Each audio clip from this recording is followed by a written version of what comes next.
이 또 강정 아나운서입니다. 예, 요즘 인기를 좀 실감하십니까? 어떻습니까? 최근 들어서 사실 조금씩은 그죠. 예전과 다르다는 게 좀 느껴지고요. 사실 예. 저희 회사 이제 들어갈 때 그 바리케이드 이거 찍고 들어가잖아요. 있죠. 다 열어주실 때 그럴 때 역시 우리 회사에 내가 얼굴인가? 간판이다 간판. 간판. 간판이다. 내가 간판이다. 예. 보통 이제 아나운서들이 회사 간판이기도 맞아요, 하니까. 맞아요. 네. 사실 그런 얘기 많이 하죠. 그렇게 예. 생각합니다. 아니 사실 강 아나운서는 우리 JTBC 간판이 뉴스룸의 이제 주말 단독 앵커신데 요게 사실 앵커로 어떻게 발탁된 건지 얘기를 해줄 수 있습니까?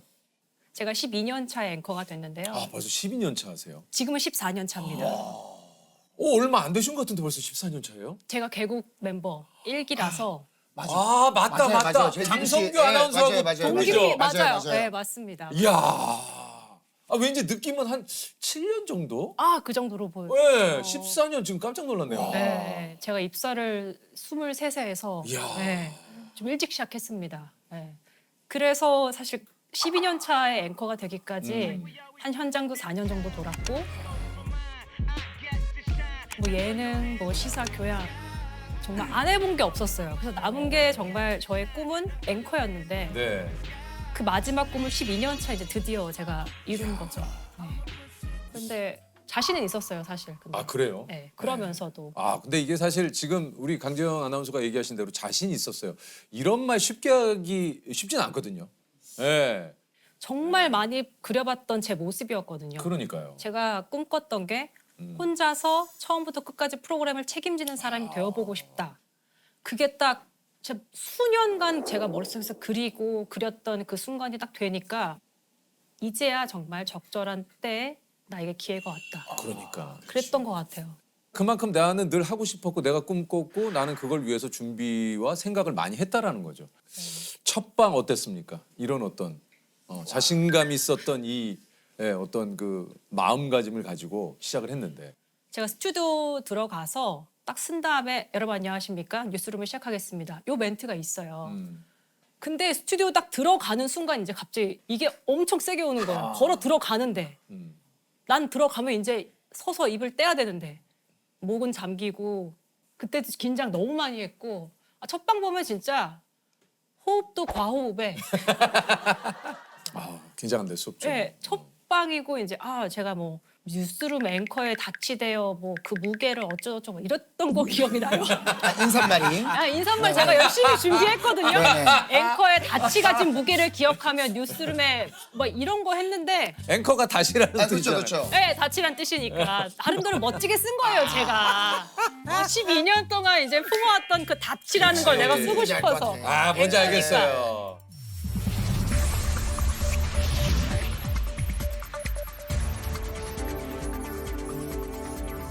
여러분 안녕하십니까? 새로운 주말 뉴스룸 앵커 강지영입니다. 뉴스룸의 닻이 가진 책임의 무게를 기억하며 한 번 더 고민한 뉴스 전해드리겠습니다. 첫 소식입니다. 근데 이게 제가 긴장하는 티를 내면 제작진들이 얼마나 걱정되겠어요. 불안하죠. 그러니까 저는 계속 긴장돼? 아니? 긴장돼? 아니? 지영 씨 긴장돼요? 아니요, 전 준비가 됐습니다. 혼자 있을 때 어떡하냐. 첫 방송은 다 그런 거 같아요. 그런 거죠. 네, 네. 그 처음이라는 게 참 별거 맞아요. 아닌데 아니 나중에 보면. 저희들도 이렇게 프로그램을 많이 했지만 또 새로운 프로그램이면 긴장돼요. 민호님도 그러세요? 긴장되죠. 왜냐면 저희도 어떤 이제 스태프분들도 그렇고 새로 만나는 분들도 있고 이 방송을 어느 정도 이야기를 듣고 오지만 그래도 해보는 거랑은 다르잖아요. 예. 아니 사실 뉴스로 하면 이제 인터뷰 코너를 또 빼놓을 수가 없죠. 이게 좀 뉴스보다는 이렇게 좀 약간 토크쇼 같은 느낌이 들기도 하는 게 우리 강재영 아나운서가 진짜 또 재밌으면 크게 또 웃기도 하시고 맞아요. 네네. 이게 또 좀 약간 울컥하시면 이게 좀 파격적이고 좀 획기적이었어요. 그래요? 네. 오. 행복하십니까? 성공하셨습니까? 라는 질문에 이렇게 바로 대답하시는 분을 정말 오랜만에 뵀습니다. 또라이라서 그렇죠. That means like that. Oh, I see. Yeah, which is a compliment, I think. It is. Yeah. It is. 초반에 사실 섭외랑든지 이런 게 좀 쉽지 않았어요. 그렇겠죠. 갑자기 뉴스에서 이렇게 하다 보니까 연락이 안 닿을 땐 제가 직접 번호 달라 그래가지고 연락한 적도 있어요. 아, 진짜요? 예, 왜냐하면 너무 간절하니까. 사실 제 인터뷰의 모토는 오늘 모신 게스트가 나와 되게 즐거운 대화를 하고 돌아가셨으면 좋겠다가 저의 모토예요. 그래서 사실 제가 막 크게 웃고 막 이런 것들도 아니, 초반엔 눈치 좀 봐가면서 했죠. 너무 크게 뉴스에서 웃으면 안 되나? 그러니까 또 그런 게 또. 네. 예. 그래서 초반에는 좀 덜 웃다가 웃는 게 보기 좋다는 댓글도 좀 보이고 좀 더 이제 과감하게 정말 더 대화하듯이 사실 그래야 인터뷰이도 편하시고 저도 분위기가 좀 그렇죠. 잘 나오고 맞아요. 하니까 예. 그렇게 됐던 것 같아요. 아니 그 사실 뭐 저희들도 뭐 조셉과 저도 이제 오늘 강정 아나운서 이렇게 또 이야기를 나누고 많은 분들과 이야기를 나누면서 사실 인생에 대해서 배우는 게 참 많거든요.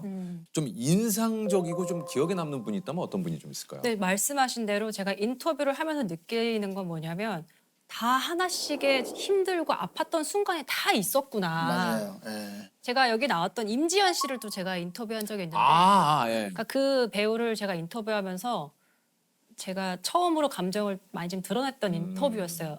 의도치 않게. 왜냐면 임지연 배우가 저는 너무 간절했어요란 말을 했었거든요. 그래서 그 얘기를 듣는데 저도 되게 간절했거든요. 이 자리가. 앵커로서. 그러니까 그 간절하다는 얘기 나오는데 너무 그냥 동년배고 하니까 저도 갑자기 울컥하는 거예요. 그래서 이게 울면은 안 되니까 울는 건 참을 수 있으니까 꾹 참으면서 들었지만 눈가에는 눈물이 고일 수 그렇죠. 있잖아요. 그러니까요. 근데 그걸 보면서 임지연 배우도 울컥한 거예요. 그러니까 서로 그때 초면이고 살아온 길은 달랐지만 통하는 뭔가가 느껴졌을 때 그때 느낌을 제가 잊을 수 없어서 그 인터뷰도 참 기억이 나고요. 저의 연기 세월 동안 전 사실 항상 절실했어요.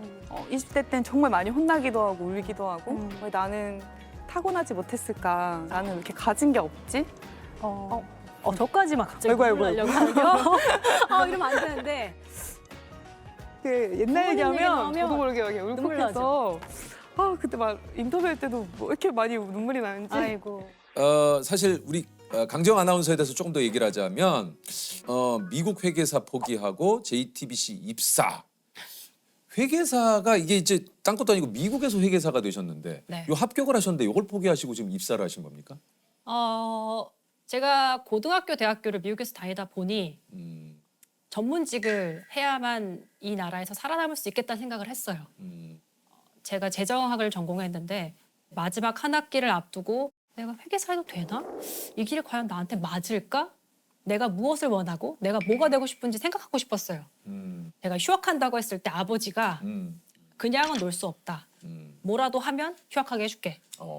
그래서 아버지 설득하려고 이제 그럼 그래 나 어차피 취업도 해야 되니까 제가 그럼 CPA를 준비하겠습니다. 네 그래 CPA 그럼 패스해야 돼. 그래서 알겠습니다. 그럼 시험을 최대한 빨리 하자. 시험을 최대한 빨리 패스해서 남는 시간에 내가 하고 싶은 걸 하자. 그래서 진짜 그때 휴대전화 다 끊고 혼자 완전 다 차단하고 시험 공부에 진짜 매진했어요. 그래서 그거를 딱 6, 7개월 만에 딱 패스했어요. 야. 그러니까 이제 부모님은 할 말이 없는 거예요. 얘가 말 이제 없죠. 패스를 했으니까 어. 나 뭘 하든 신경 쓰지 마세요. 난 진짜 내가 하고 싶은 거 할 거니까.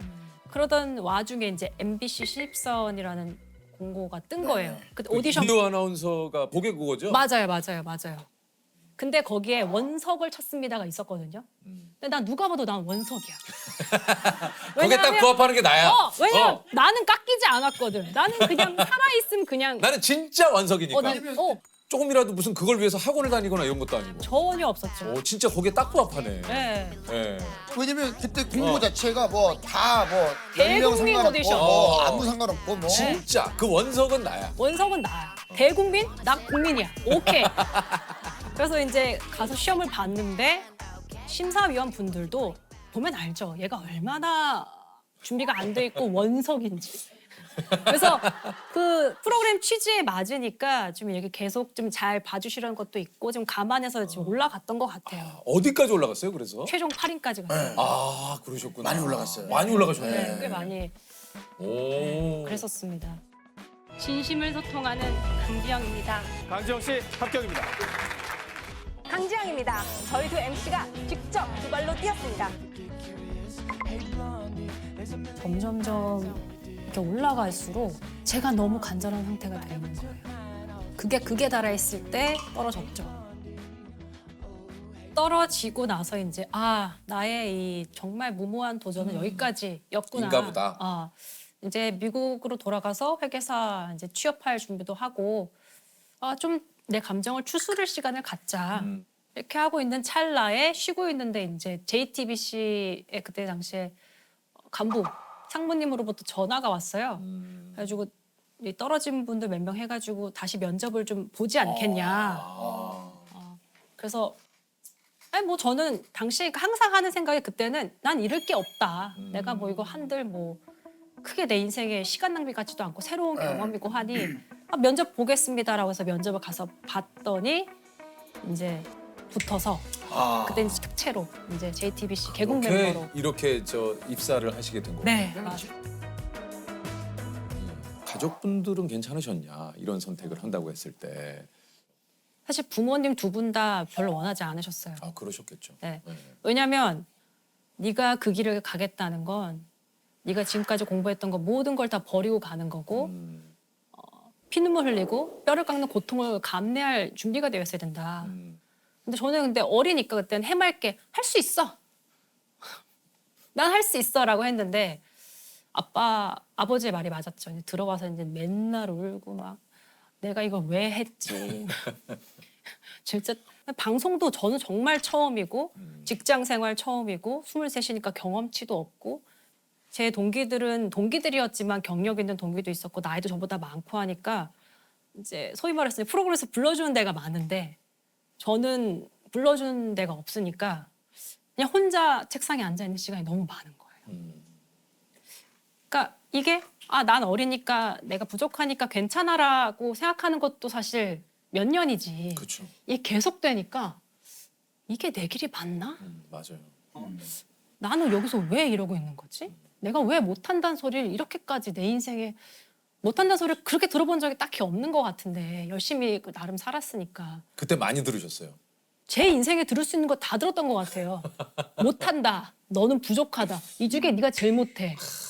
막 근데 처음에는 네 못하니까 열심히 하겠습니다. 이게 있지만 그러니까. 이런 마음이 조금씩 쌓이면 네. 그냥 그냥 난 안 되나? 그렇지. 예, 이게 맞나? 그렇게 돼요. 원망스러웠죠. 이런 상황이. 근데 사실 그 모든 걸 자초한 건 저였고 이 선택도 내가 한 거였기 때문에 그때 당시에 이제 그것도 처음으로 현장에 스포츠 리포팅을 하러 가는 거였어요. 가신 거군요. 근데 준비도 안 돼 있고 그때 당시에 제 상황이 제 오디오에 대한 자신감이 떨어질 대로 떨어져 있는 상태였어요. 그러니까 제가 제 목소리 듣는 게 너무 싫고 뭘 해도 어색하고 톤도 정리가 안 돼 있고 현장에 홍병모 감독님의 데뷔전이니까 너무 많은 팬들과 취재진이 또 계셨겠네요. 취재진도 있었고 그러니까 머릿속은 다 막 질문들이 막 날아다니는데 저는 이제 스탠바이 해야 되는 거예요. 끊어읽기도 안 되고 막 안녕하십니까 사과드리겠습니다 어떤 느낌인지 너무 알아요. 알죠? 예, 이게 내가 해야 될 거를 쏟아내야 되니까 또 이게 예. 잊어버리면 안 되니까 맞아요. 이걸 또 그냥 외운 걸 다다다다다다 이렇게 내뱉는데 질문을 이렇게 하는데 말씀하시면 안 들어. 저기가 잘 안 풀렸습니다. 근데 잘하셨다고요? 막 이런 얘기하고 있고 저는 오늘 홍명보호가 출범한 날이자 또 호주팀을 상대로 아주 멋진 경기를 펼쳐줬는데요.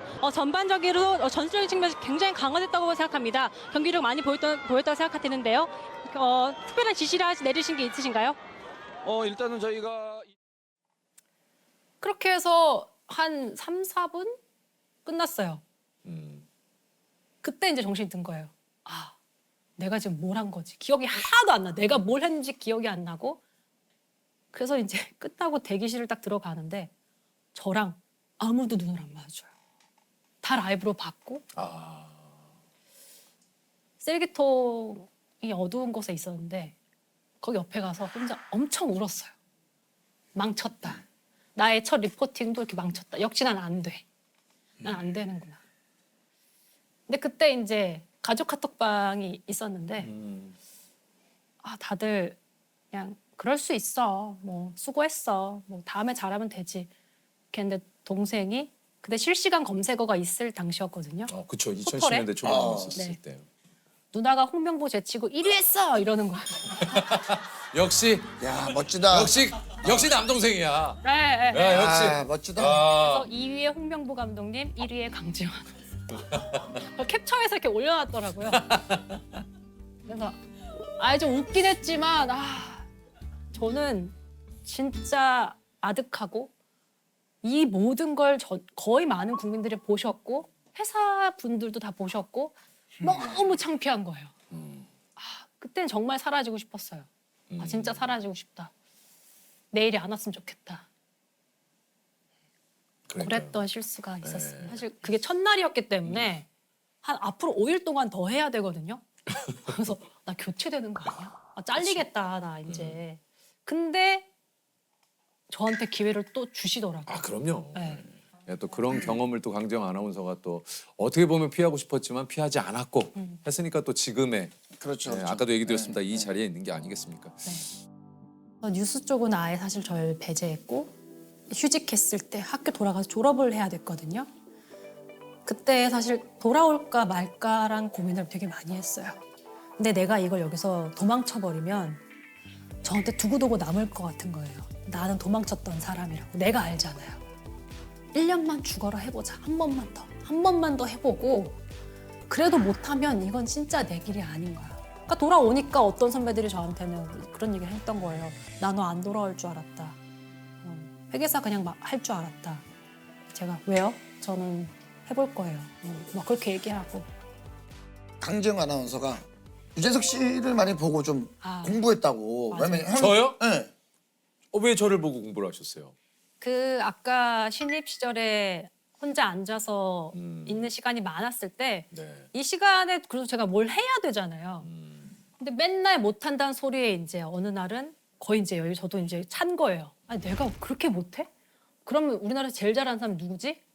유재석 씨. 저는 근데 뉴스 하는 사람이 아닌데. 그럼에도 MC로서는 모두가 인정하는 사람이었잖아요. 네. 그러니까 뭐 뉴스 앵커 한 선배들도 많이 봤지만 전 또 교양 예능도 해보고 싶었으니까 그 우리나라 최고인 사람 거를 내가 한번 진지하게 꾸준히 한번 보자. 진짜요? 네, 그래서 제가 뭐 그때 당시에 놀러와 에, 하고 에, 계실 에. 때였는데 그럼 켜요. TV 켜서 놀러와를 켜놓고 유재석 씨만 봐요. 아 뭔지 알아. 저도 네. 저도 많이 했어요. 네. 네. 그리고 노트북을 켜서 워드 파일을 하면서 하는 말을 다 쳐요. 받아 쳐요. 와 이런 와 쳐요. 그 리액션 한 몇 초 정도까지 하는지 봐요. 네네네. 그래서 보면 유재석 씨가 리액션 하실 때 이렇게 짧게 갈 때도 있고 크게 웃으시면서 완전 이렇게 그렇지, 웃으실 때도 그렇지. 있고 네. 조금 웃고 넘기실 때도 있고 그렇죠. 여러 가지 이런 방법들이 있더라고요. 음. 그래서 그거를 계속 봤어요. 어머나. 저는 아나운서가 그렇게 취재를 돌아다니는 걸 전 본 적이 없어요. 아나운서는 왜 이런 거 하면 안 돼? 할 수 있지 뭐. 그리고 분명 이 경험이 나 나중에 앵커 할 때 도움이 될 거야. 빈벽 타래요.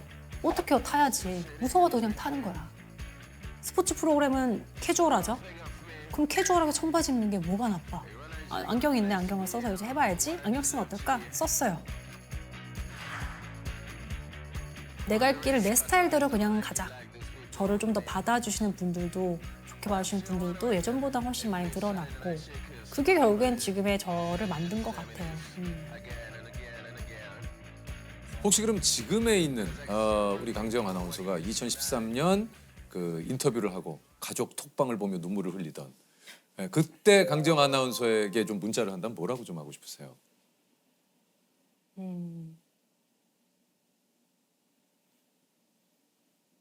저는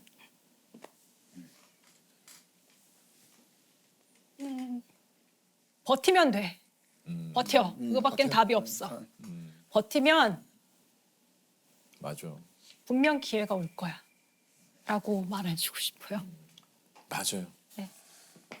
그냥 버텨야 됩니다. 어쩔 수 없어요. 그땐 진짜 답이 없는 것 같아요. 비바람이 몰아쳐도 갈 수밖에 없어요. 네. 예, 사방에서 돌을 던져도 맞고 가는 수밖에 없습니다. 네. 예, 아이고.